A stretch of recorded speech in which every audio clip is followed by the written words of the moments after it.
আসসালামু আলাইকুম রাসেল ভাই, আমি জানি আপনি সব সময় ভালোর দলে, তাই আর জিজ্ঞেস করলাম না। আমার নাম সাইদুল ইসলাম রুবেল, বলছি গাজীপুর থেকে।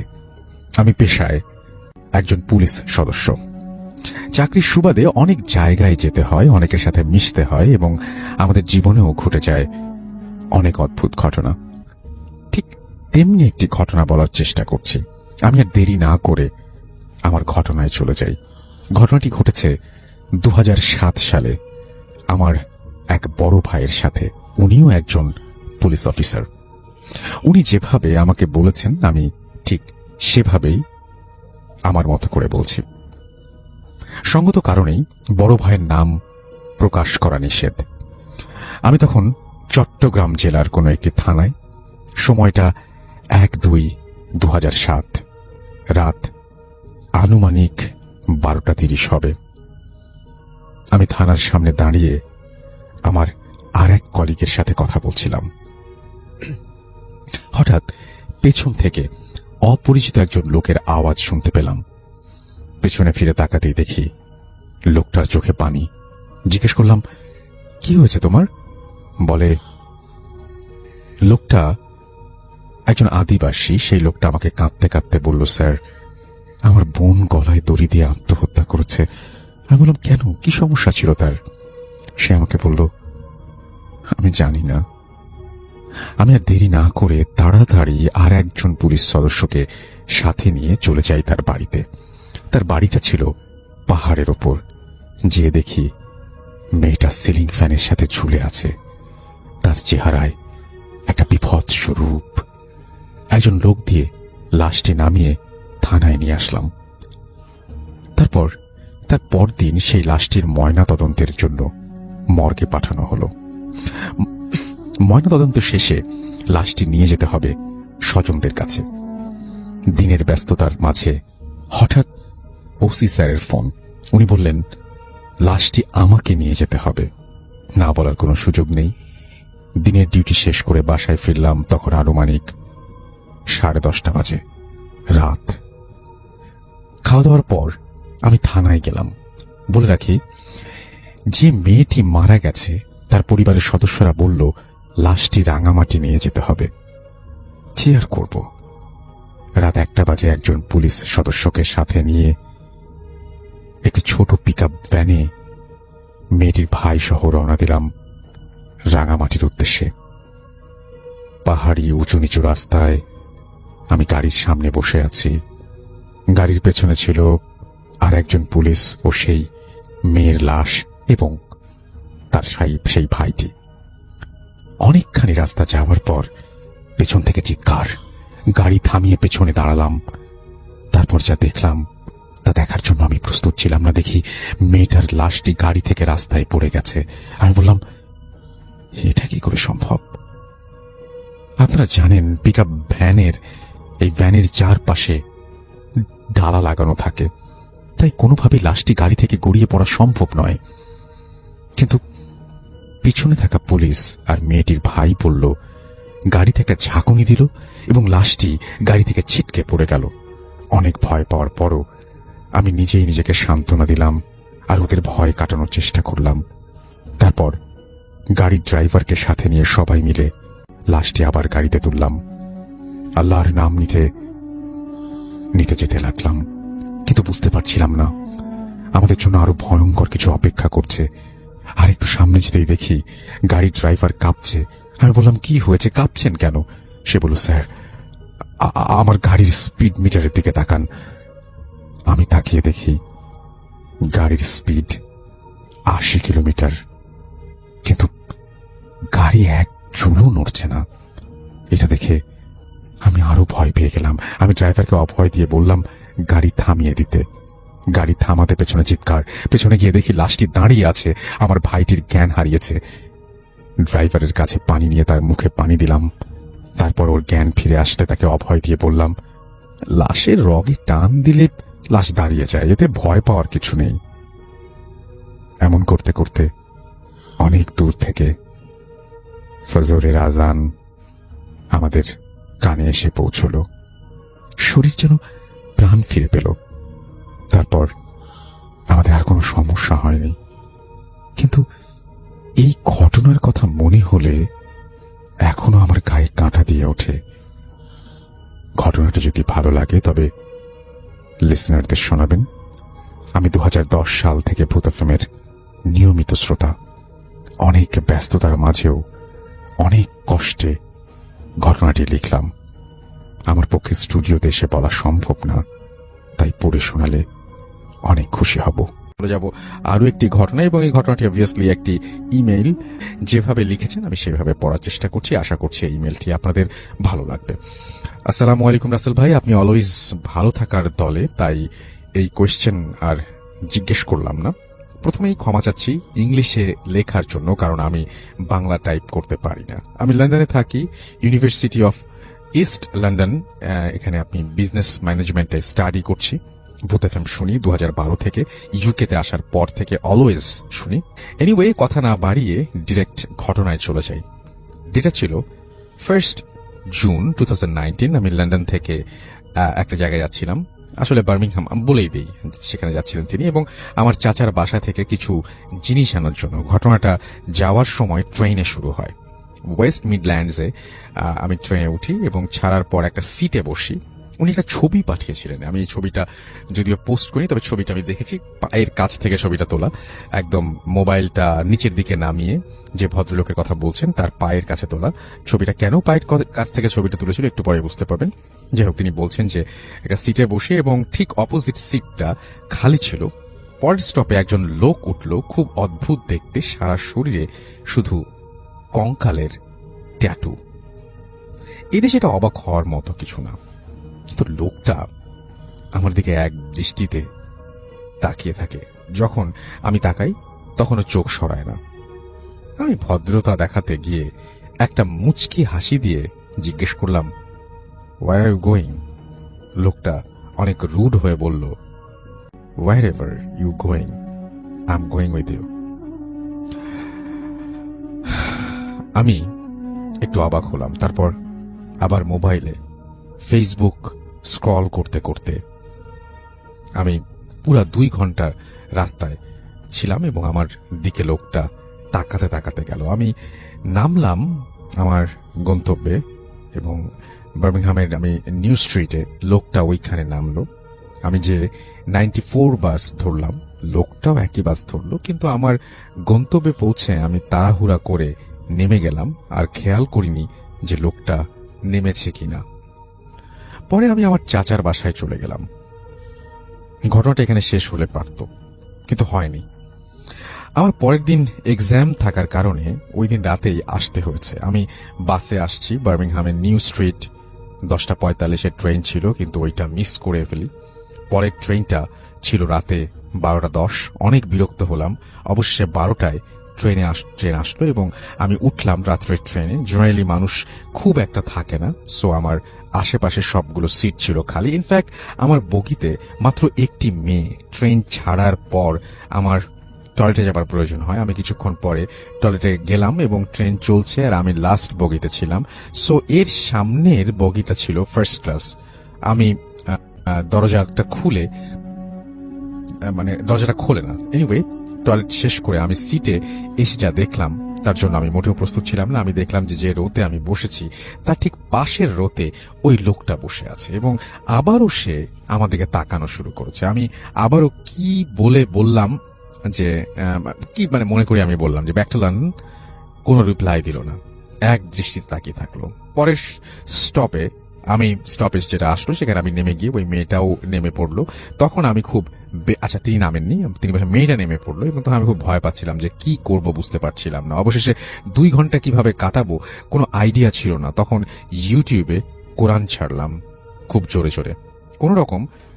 কোন রকম আমি সেটা ছাড়লাম এবং লন্ডনে এসে পৌঁছে লোকটাকে দেখলাম না এবং বাসে ঢুকলাম না। ঠিক যতক্ষণ বাসার সামনে আসছি, ঢুকবো বাসায়, হঠাৎ চোখ পড়ল সামনের রোডে। দেখি লোকটা আমার দিকে তাকিয়ে বিদ্রুপের মতো করে হাসছে। আর সাহস হয়নি ওই জায়গায় দাঁড়ানোর। জিনিসটা আমি কারো সঙ্গে শেয়ার করিনি। আমি বাইসাইকেল দিয়ে ফুড ডেলিভারি করি, সো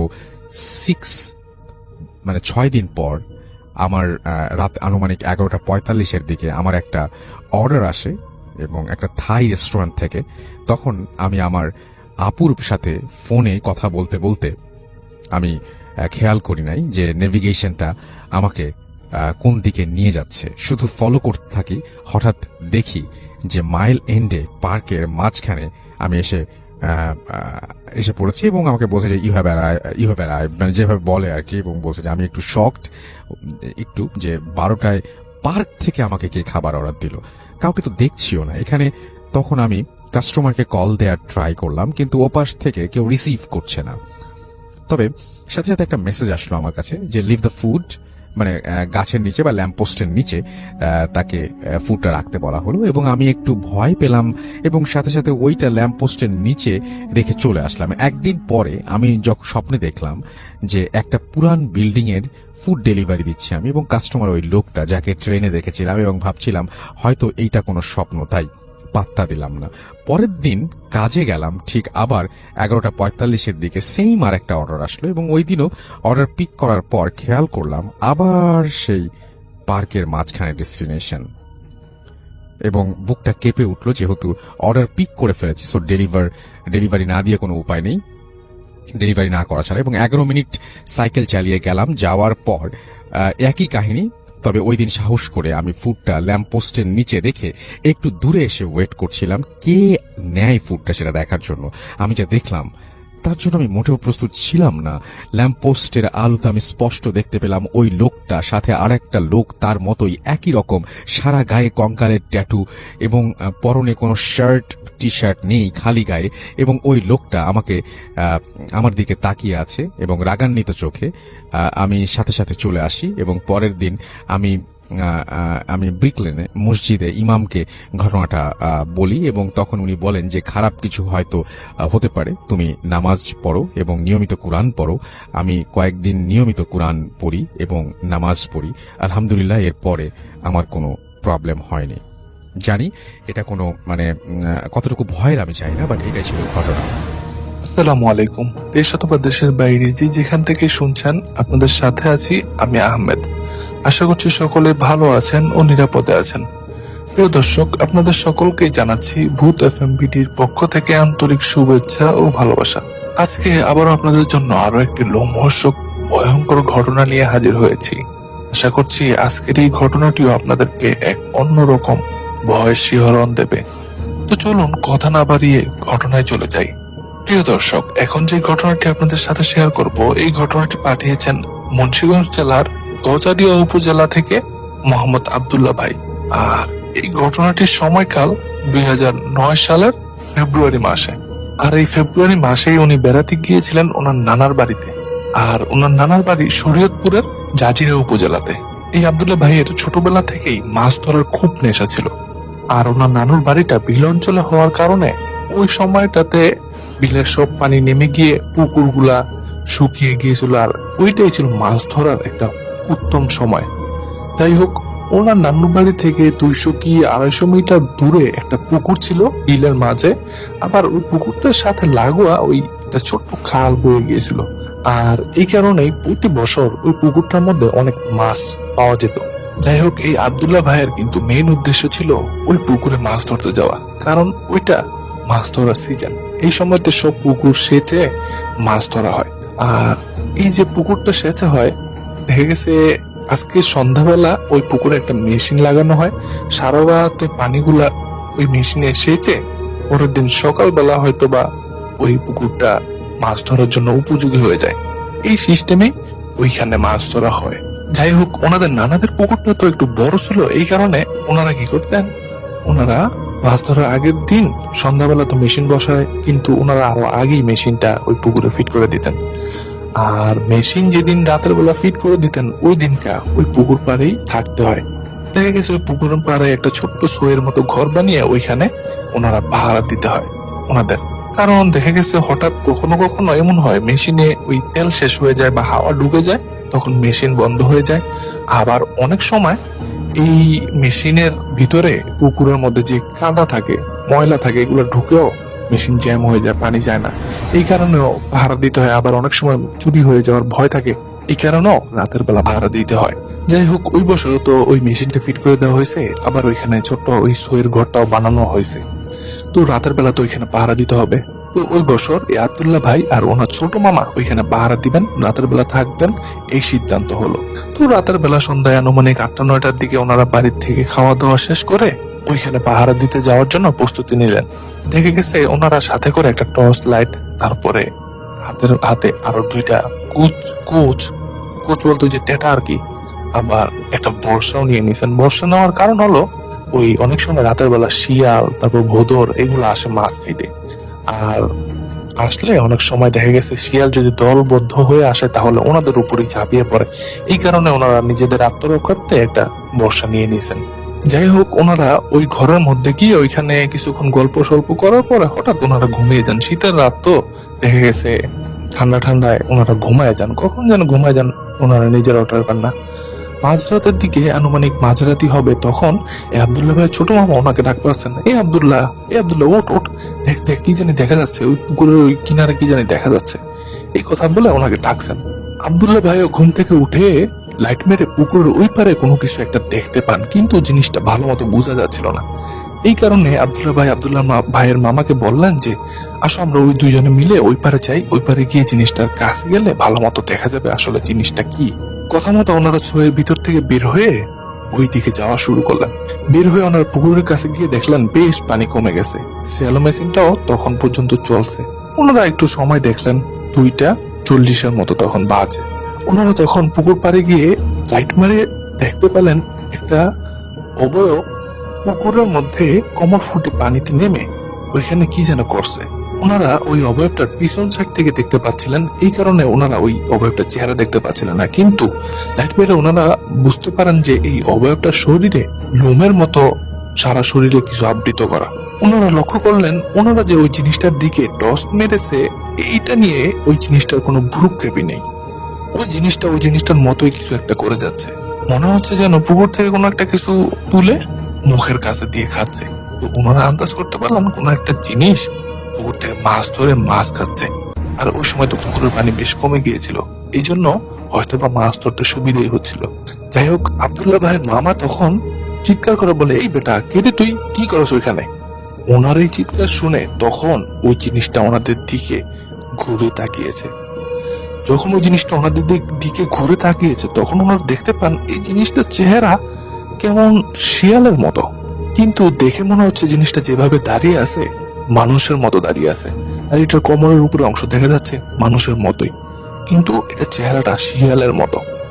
আর চোখ দুইটা একদম সাদা হয়ে এনার্জি বাল্বের মতো ঝলঝল করছে, এই চোখ থেকে আলো ছিটকে বের হচ্ছে।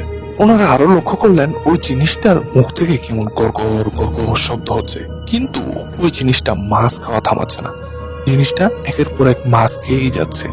তো এমন দৃশ্য দেখার পরে আব্দুল্লাহ ভাইয়ের মামা কিন্তু আর আব্দুল্লাহ ভাইও কিন্তু ভয় পায় নাই।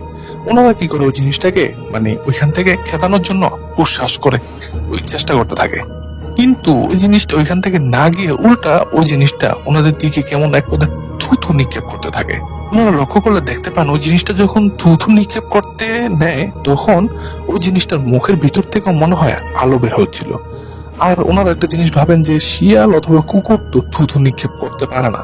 এই কথা ভাবতে ভাবতে ওই জিনিসটা আবার ওনাদের দিকে পিছন ঘুরে আবার মাছ খাওয়া শুরু করে। তখন এই আব্দুল্লাহ ভাই ছোট মামা হয়তোবা উনি বেশ রেগে গিয়েছিলেন, উনি রেগে গিয়ে কিছু সময়ের জন্য ভুলে গিয়েছিলেন এটা যে না আসলে কোনো স্বাভাবিক জিনিস না। উনি কি করেন, ওই যে ওই বর্ষাটা হাতে নিয়ে উনি সজোরে ওই জিনিসটার দিকে ওই বর্ষাটা নিক্ষেপ করেন। ওই বর্ষাটা ওই জিনিসটার পিঠে গিয়ে বিদ্ধ হয়। এই বর্ষাটা ওই জিনিসটার পিঠে লাগার পরে ওই জিনিসটা একটা বিকট চিৎকার দিয়ে ওঠেন, আর চিৎকার দিয়ে ওই জিনিসটা কি করেন, আব্দুল্লাহ ভাইয়ের মামার উপরে ঝাঁপিয়ে পড়েন। মামা আর ওই জিনিসটা ধস্তাধস্তি করছে, এই জিনিসটা আবার আব্দুল্লাহ ভাই দূর থেকে লক্ষ্য করছে। উনি আবার কি করলেন, ওনার হাতে যে ট্যাটা ছিল এই ট্যাটা নিয়ে এইদিকে এগিয়ে আসলেন, আর এগিয়ে এসে এই ট্যাটার ডান্ডা দিয়ে ওই জিনিসটাকে সপাতে সপাতে বাড়ি দিতে থাকলেন। উনি ট্যাটা ছুঁড়ে মারার নাই, কারণ ওনার মামাও তো এখানে ছিল, যদি মামা শরীরের আগে উনি সপাতে বাড়ি দিচ্ছেন। একটা সময় মনে হলো যেন ওই জিনিসটা মাথার মধ্যে তপাস করে একটা বাড়ি লাগলো আর মাথাটা ফেটে গেল, যেমন মনে হলো ওই মাথা ফেটে মাথা থেকে রক্ত বের হলো। এরপরে ওই জিনিসটার মাথার মধ্যে যখন আঘাত লাগে তখন ওই জিনিসটা আবার এক বিকট চিৎকার দিয়ে ওঠে। চিৎকার দিয়ে ওই জিনিসটা আব্দুল্লাহ ভাইয়ের মামাকে ছেড়ে দিয়ে ওই পাশে থাকা ওই খালপাড়ে একটা খাইল্লা ঝোপ ছিল, ওই খাইল্লা ঝোপের মধ্যে গিয়ে ঢুকে পড়ে। আর খাইল্লা ঝোপের মধ্যে গিয়ে ঢুকে শিয়ালের মতো এক করুণ চিৎকার করতে থাকে, আর মনে হচ্ছে ওই ঝোপটা দুমড়ে মুচড়ে যাচ্ছে। ওনারা দেখছে। এর কিছুক্ষণ পরে সবকিছু স্বাভাবিক হয়ে যায়। যখন সবকিছু স্বাভাবিক হয়ে যায় তখন ওনারা তাড়াতাড়ি বাড়িতে চলে আসেন। বাড়িতে চলে আসার পর সবাইকে ঘুম থেকে ডাকলেন, কারণ বাড়িতে এসে দেখেন সবাই ঘুমিয়ে আছে। সবাই ওনাদের ডাকাডাকিতে ঘুম থেকে ওঠার পরে ওনারা সমস্ত ঘটনা সবাইকে খুলে বললেন। সবাই ওনাদের মুখে এই কথা শোনার পরে তারা ওই জায়গাতে আসলেন। এসে দেখেন কোনো কিছুই নেই, আর চারপাশ শুনশান নিস্তব্ধ, আর কোনো কিছু চিহ্ন এখানে নেই। এরপর ওনারা যেন ওই ঝোপঝাড়ের দিকে যাবেন, ওনারা সেই সাহস করতে পারছিলেন না, কারণ ওই গ্রামের মানুষজন সকলেই জানে যে এই ধরনের ঝোপঝাড়ের মধ্যে ভালো কোনো কিছু থাকে না। এই কারণে ওনারা সিদ্ধান্ত করলেন যে কালকে সকালে এসে দেখবে আসলে কি হয়েছে এই জায়গায়। তো কথা মতো ওই পরের দিন সকালবেলা বেশ কয়েকজন এসে ওই ঝোপঝাড়ের মধ্যে দেখে যে বড় একটি শিয়াল মরে পড়ে আছে। কিন্তু গত রাতে তো ওনারা একটা মানুষের মতো অবয়ব, যার চেহারা শিয়ালের মতো, এরকম একটা অবয়ব দেখেছিল। আর এখন একটা বড় শিয়াল দেখছে, আর এটার পিঠের মধ্যে কিন্তু ওই বর্ষাটা এখনো গেঁথে আছে। আবার এই শিয়ালটার মাথাও একদম ফাটা, মানে মাথাটাও ফেটে আছে। তো এমন একটা শিয়াল ওইখানে মরে পড়ে থাকার পরে ওই বাড়ির লোকজনের ওনারা বললো, তোমরা রাতে হয়তো বা কোনো শিয়ালের সাথে যুদ্ধ করেছিলে, রাতে হয়তো বা তোমরা ভালো মতো লক্ষ্য করতে পারোনি। এই কথা বলে ওনারা জিনিসটাকে আর পাত্তা দিলেন না। এরপরে ওই জিনিসটাকে ওইখানেই মাটি খুঁড়ে ওই মাটি চাপা দিয়ে দিলেন। আর এরপরে সবাই জিনিসটাকে পাত্তা না দিয়ে ওইখান থেকে চলে গেলেন। কিন্তু এই আব্দুল্লাহ ভাই আর ওনার মামা এই জিনিসটাকে মানে এরকম উড়িয়ে দিতে পারলেন না, কারণ তারা দুইজন তো সশরীরে ওইখানে দেখেছিল। শিয়াল তো এরকম মানুষের মতো দুই পায়ে দাঁড়াতে পারে না, আবার শিয়ালের চোখ তো এরকম এনার্জি বাল্বের মতো জল জল করতে পারে না, আবার এর মুখের থেকে কি লাইটের মতো আলো বের হতে পারে? কখনোই না। এই কারণে ওনারা জিনিসটাকে গুরুত্ব দিলেন। এরপরে ওনারা ভালো একটা হুজুরের সন্ধান করে সেই হুজুরের কাছে যান। ওই হুজুরের কাছে নাকি জিন থাকতো। উনি এই জিনের মাধ্যমে নাকি নানা ধরনের তথ্য নিয়ে মানুষের উপকার করতেন, যে আর কি ওনার কাছে চিকিৎসার জন্য যেত। তো যাই হোক, এই হুজুরের কাছে গিয়ে এই ঘটনার সমস্ত কিছু খুলে বললেন। হুজুর তারপরে ওনাদেরকে আশ্বস্ত করে বললেন, আচ্ছা ঠিক আছে, আমি আমার জিনদের কাছ থেকে রাতে বিষয়টার খোঁজ খবর নেই, ওইটা আসলে কি ছিল, এরপরে তোমাদেরকে আমি জানাবো, তোমরা কালকে আসরের পরে আসো। তো এই কথা বলে ওনাদেরকে আশ্বস্ত করে বিদায় দিয়ে দিলেন। তো ওনারা এর পরের দিন আসরের নামাজের পরে এই হুজুরের সাথে গিয়ে দেখা করলেন। এর মাঝে তাদের সাথে অবশ্য কোনো ধরনের কোনো সমস্যা হয়নি। তো এই হুজুর ওনাদেরকে জানালেন এক ভিন্ন রকমের তথ্য, যেটা শুনে বেশ অবাকই হলেন তারা। এই হুজুর ওনার জিনের মাধ্যমে তথ্য নিয়ে জানতে পেরেছেন এটা আসলে একটা পিশাচ ছিল, আর এই পিশাচের নাম রঙ্গা। আর এই রঙ্গা পিশাচটা নাকি এখন খুব দুর্বল আর বৃদ্ধ হয়ে গেছেন, খুব বয়স হয়ে গেছে। এই কারণে ওনারা নাকি প্রাণে বেঁচে গিয়েছিল। হুজুর আরো বললেন এই পিশাচটা নাকি এখন খুব নিরীহ একটা মানে পিশাচ হয়ে গেছিল, কারণ এই পিশাচটা নাকি দিনের বেলায় ওর ঘর থেকে বের হলেই এই পিশাচের যে প্রতিবেশী যে জিনগুলো থাকতো, ওই জিনগুলো এটাকে ধরে বেধড়ক মারতো, যার কারণে ও খুব কম বের হওয়ার চেষ্টা করত। আর যখনই এই রঙ্গা বের হতো, রঙ্গা পিশাচ, তখন একসাথে বেশি করে খাবার খাওয়ার চেষ্টা করত। আর ওই রাতে ওই জিনিসটা ওই ঘর থেকে বের হয়, আর ওইখানে যেহেতু পুকুর সেচা হচ্ছিল, আর এই কারণে ওই জিনিসটা ওইখানে মাছ খেতে আসে। আর এটা খুব ক্ষুধার্ত থাকার কারণে আর একসাথে বেশি খাবার খাওয়ার কারণে ওনারা যেন এই যে টর্চ লাইট মিলেছিল, এই কারণে ওই পিশাচটার কোনো ভ্রুক্ষেপই ছিল না। আর এরপরে এই রঙ্গা পিশাচ যখন বুঝতে পারে যে মানুষজন তাকে দেখে ফেলেছে, কিন্তু এই রঙ্গা পিশাচ তখন আর গায়েব হতে পারছিল না, কারণ তারা ওই রঙ্গার দিকে, পিশাচটার দিকে টর্চ লাইট মেরে রেখেছিল। এই কারণে এই জিনিসটা তখন গায়েব হতে পারছিল না। এরপরে তো ওই পিশাচটার সাথে তাদের দস্তাদস্তি হাতাহাতি হয়, আর ওই হাতাহাতি আর দস্তাদস্তির ফলে ওই পিশাচটা ওইখানে মারা যায়। এই কথা শোনার পরে আব্দুল্লাহ ভাই আর ওনার মামা এই হুজুরকে জিজ্ঞেস করলেন যে আসলে এই পিশাচটাকে তার স্বজাতিটাই কেন মারতো। তখন হুজুর আরো একটা তথ্য দেয় যে এই রঙ্গা পিশাচটা নাকি একটা সময় খুবই শক্তিশালী ছিল, আর তার থেকে কম শক্তিশালী যে পিশাচ বা জিনগুলো ছিল তাদেরকে ধরে নাকি এই রঙ্গা পিশাচ মারতো। তার চাইতে যে পিশাচ বা জিনের এই শক্তিতে দুর্বল ছিল তাদেরকেই এই রঙ্গা পিশাচ মারতো, পিটাতো, অকারণেই মারতো। আর এই কারণেই এই পিশাচ বা জিনেরা, তার গোত্রের লোকেরাই তার উপর বেশ ক্ষিপ্ত ছিল। কিন্তু ওই সময় কেউ কিছু বলতে পারতো না, কারণ এই রঙ্গা ছিল খুবই শক্তিশালী একটা পিশাচ। এরপরে সময় বদলে যায়, ধীরে ধীরে এই পিশাচটাও বৃদ্ধ হয়ে যায়।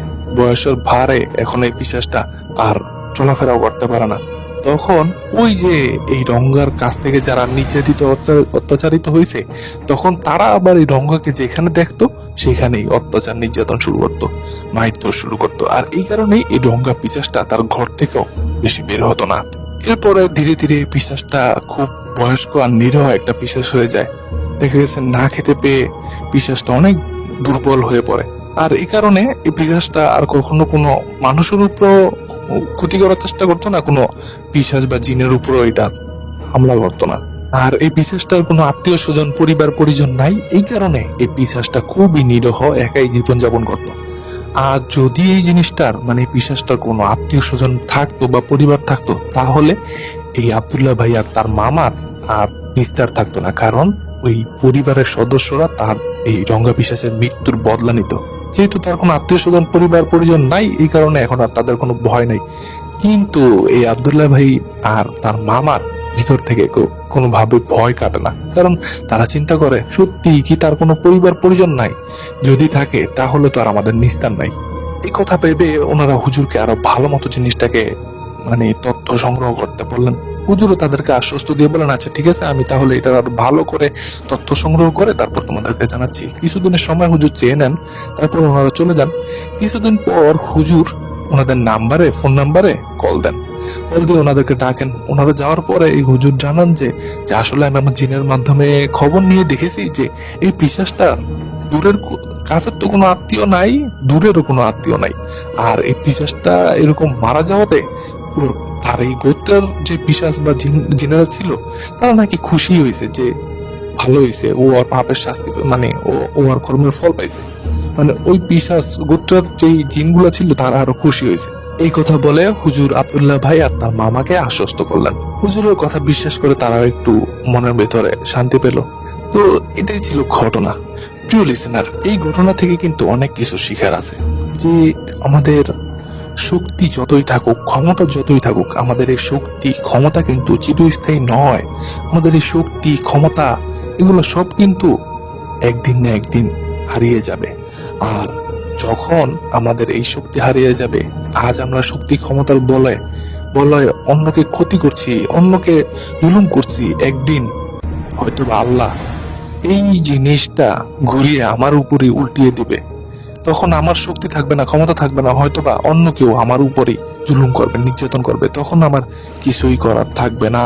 এই কারণে আমাদের ক্ষমতা থাকলেও আমরা তা মানুষের সেবায় উৎসর্গ করব, কারণ আমাদেরকে একদিন না একদিন মৃত্যুবরণ করতে হবেই। আমাদের দুনিয়াতে প্রত্যেকটা কাজের হিসাব দিতে হবে, আর ওই দিনই ফয়সালা হবে আমরা চিরশান্তির জীবন যাপন করব নাকি জাহান্নামের আগুনে নিক্ষেপ হব। এই কারণে আমাদের সকলেরই উচিত দুনিয়াতে আমরা সবাই যেন সবার পাশে থাকি, কারো উপর কেউ জুলুম না করি, অন্যায় ভাবে আমাদের ক্ষমতা প্রয়োগ না করি, আমাদের শক্তির জোরে কাউকে আঘাত না করি।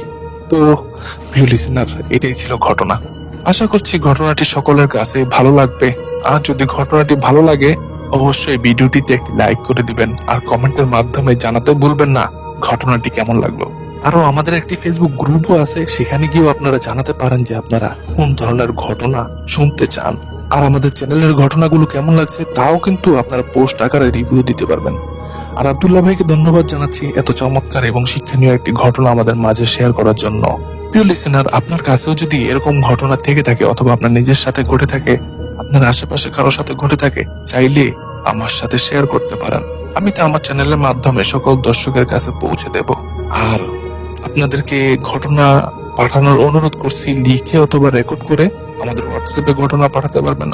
আমাদের হোয়াটসঅ্যাপ নাম্বারটি নিচে ডিসক্রিপশন বক্সে দিয়ে দেওয়া আছে, সেখান থেকে সংগ্রহ করে নিতে পারেন। তো প্রিয় লিসেনার, আজ এই পর্যন্তই ছিল। আর সকলে আমার জন্য দোয়া করবেন, আমিও আপনাদের জন্য দোয়া করছি। আল্লাহ আপনাদের সকলকে ভালো রাখুক, নিরাপদে রাখুক, আর ভূত এফএম বিডির সাথেই রাখুক। প্রিয় লিসেনার, আজকের মতো বিদায় নেই। আল্লাহ হাফেজ।